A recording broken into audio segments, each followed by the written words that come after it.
Kei te rere peta mai ngā kupu tautapa i ngā rangatira Māori ki te āhua o ngā whakahaere i te kohanga reo.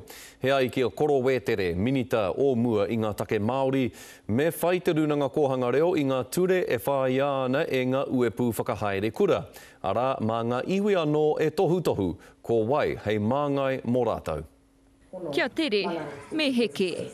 Nō tātou anu i te reo, waiho. Mā tātou anu he whakahaere i te kaupapa nei.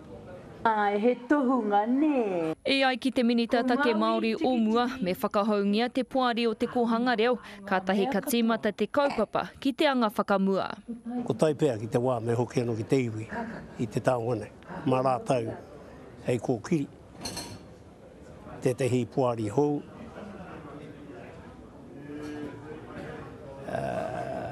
Mo te tehi wā me ki toru taupea.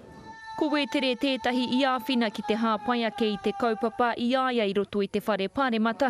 Engari hei tāna me whakahokia ki ngā iwi no rātou te kaupapa i tīmata, i roto i o rātou ake kāinga, marae hoki. Me whakatika i ngā kōhang, i ngā kaiako. Rātou ke whiwhia i ngā tīwhiket. Tika hei mahi i te tuatahi. Ana, tuarua ko te reo anō hoki. A o tātou mātua i tēnā iwi, i tēnā iwi, i tēnā iwi. Tērā nō te āwangawanga kua ngaro te kaupapa matua o te kohanga reo, arā ko te whakaako i te reo Māori. Kei ngā mātua hoki tētahi wahanga nui hei āwhina i a rātou tamariki. Toru nei ngā mātua e hāre mai ana i te kohanga, i te āwhina e o rātou tamariki, ki te ako i te reo.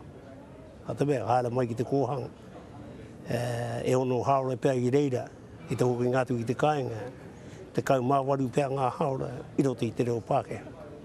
I te kohanga reo. O tira, ko te whakahau kai roto i te kapu o te ringa o te iwi Māori, te oranga o te kaupapa, kia kore ai, e me ha. Irina Smith, Te Karere.